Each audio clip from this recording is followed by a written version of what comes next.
Hello guys, आप सभी का मांगा पिक एवीपी चैनल पे स्वागत है। जैसा कि आप जानते हैं कि मैंने एक नया मांगा शुरू किया है जिसका नाम ड्रैगन मास्टर है। आज उसका मैं सेकंड एपिसोड एक्सप्लेन करने जा रहा हूँ। जिसने पहला एपिसोड नहीं देखा है वो पहला एपिसोड देख ले, वरना नहीं तो आगे के एपिसोड समझ में नहीं आएंगे। हमारी कहानी की शुरुआत वहीं से ही होती है जहाँ पर ख़त्म हुई थी। हमारे मेन कैरेक्टर के मुंह पे वैल्केरी ने लात मार के बाहर चली गई थी। उसके बाद वो वैल्केरी हमारे मेन कैरेक्टर को पहनने के लिए कुछ देती है जिसमें जिसमें से वो नंगा पुंगा ना दिखे। उसके बाद हमारे मेन कैरेक्टर को भी पिंजरे से बाहर निकाल लिया जाता है। बाहर निकलने के बाद हमारा मेन कैरेक्टर वैल्केरी मतलब कि ली यूजी के बारे में सोचता है। आप सभी को बता देना चाहता हूँ कि जो कि पहले एपिसोड में जिसकी पत्थर पर प्रतिमा थी वही ये हमारी मेन कैरेक्टर सोचता है कि ऐसा लगता है कि जहर पूरी तरीके से निकला नहीं है इसके कारण शरीर से, इसलिए ये किसी आम औरत से अलग नहीं है। सबसे मैं अब इस वैल्केरी को उसके नाम से ही संबोधित करूँगा। ली यूजिंग बोलती है, कोई भी शोर किए बिना मेरे पीछे आओ। उसके बाद पहरेदारों से नज़र बचाते बचाते दीवार के पास पहुँचते हैं और दीवार के पास जो बड़ा सा पत्थर था उसे ली यूजिंग अपने हाथों से हटा देती है।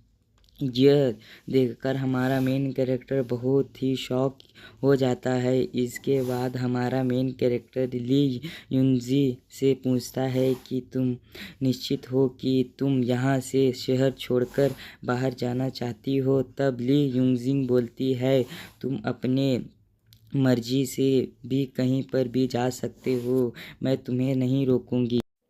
तब हमारा मेन कैरेक्टर उस सुरंग में घुस जाता है, मगर ली यूंजी उसके सामने चल रही थी और उसके कुछ भी ज़्यादा नहीं पहना था। उसको देखकर हमारे मेन कैरेक्टर के अरमान टाइट हो जाते हैं। उसके कारण मेन कैरेक्टर ने नाक से खून निकलने लगता है। तभी हमारा मेन कैरेक्टर ली यूंजी से पूछता है, कब तक हम घर घसीटते घसीटते चलते, क्योंकि मैं ऐसे चलते चलते मर जाऊंगा। तो लिंग यूजिंग कहती है, यह कोई ऑप्शन नहीं है, तू नूबड़े, तू बहुत ही कमज़ोर है, अब जल्दी चल वरना गंदी सी माँ बहन की गाली दे दूंगी। यह सुनकर हमारा मेन कैरेक्टर बोलता है, ऐसा क्यों बोलती हो, मैं सिर्फ थोड़ा सा ही थका हुआ हूँ। हम ज़मीन के ऊपर एवर सिटी का सीन देखते हैं जहाँ चारों ओर आग लगी पड़ी थी। सब लोग इधर उधर भाग रहे थे और मदद के लिए चिल्ला रहे थे। उसके बाद हम एक विशालकाय ड्रैगन को देखते हैं जिसने तबाही मचाई है। बहुत ही डेंजरस लग रहा था। हमें ड्रैगन की एक पिक्चर दिखाई जाती है। बालकनी से सिटी लॉर्ड देख रहे थे। उसके बाद वहाँ पर उस ड्रैगन का मालिक लू जायो आता है जो कि ड्रैगन मास्टर होता है। तो सिटी लॉर्ड कहते हैं, आप ऐसा क्यों कर रहे हैं।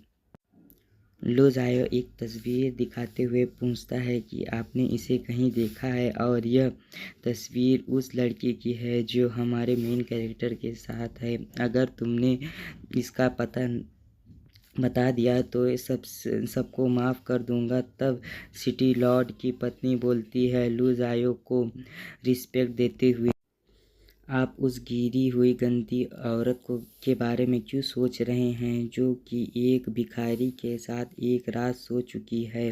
और उसके बाद बड़े प्यार से बोलती है कि आप मेरी बेटी से शादी कर लीजिए जो सुंदर है और घर भी अच्छे से चला लेती है और राज्य को भी अच्छे चला।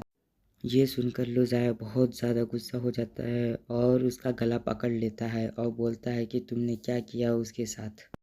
औरत बोलती है कि तुमने लुंजिंग के लिए बहुत ज़्यादा मेहनत करके एक ड्रैगन मास्टर बने। पहले तुम बहुत ज़्यादा कमज़ोर हुआ करते थे, उसके चक्कर में तुम बहुत ज़्यादा ताकतवर हुए और ड्रैगन मास्टर बने, लेकिन उसकी नज़र में तुम भी अभी भी भिखारी और एक कामचोर इंसान के अलावा कुछ भी नहीं हो। मेरी बेटी से शादी कर लो। ये सुनकर लू जिंग बहुत ज़्यादा क्रोधित हो जाता है और उस लड़की का गला पिचका देता है और बोलता है, तुम जिंदा रहने के लायक नहीं हो। उसके बाद कहता है, लो यिंगजिंग सिर्फ मेरी है, सिर्फ मेरी। उसके बाद अपने ड्रैगन को आदेश देता है और एवर सिटी को पूरी तरीके से डिस्ट्रॉय कर दिया जाता है। उसके बाद हमारे मेन कैरेक्टर का सीन दिखाया जाता है जो वो टनल से बाहर आ रहा था। जब लो यूनजिक देखती है कि सिटी पूरी तरीके से डिस्ट्रॉय हो गया है और हमारा मेन कैरेक्टर अभी भी टनल से बाहर निकल रहा था। लो यिंगजी बोलती है, क्या वहाँ पे कोई ड्रैगन मास्टर है? और हमारा मेन कैरेक्टर बोलता है कि खुदा न खास्ता हम बच गए वहाँ पे, वरना तो हमारी भी तेल बिना मच्छी फ्राई हो जाए। उसके बाद हमारा मेन कैरेक्टर ली यिंगजी से पूछता है कि अब तुम्हारा अगला प्लान क्या है? अगर तुम्हारे शत्रुओं ने तुम्हें देख लिया तो तुम्हें मार डालेंगे, इसीलिए तुम्हें कोई रास्ता ढूंढना पड़ेगा कहीं छुपने के लिए। तो हमारा मेन कैरेक्टर उसे समझाता है कि चलो, जब तक तुम्हारी पावर रिकवर नहीं हो जाती तब तक तुम मेरे घर पे रह सकती। तो ली यूनजी भी मान जाती है।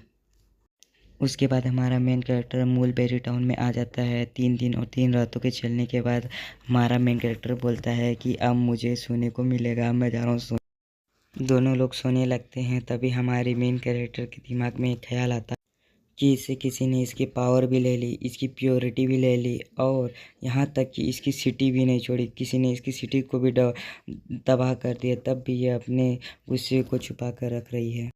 और इसकी आंखों में मैं यही रहूँगा कि एक भिखारी ने जो मेरी इज्जत लूट ली, यही मेरी इज्जत रहेगी इसकी आंखों में।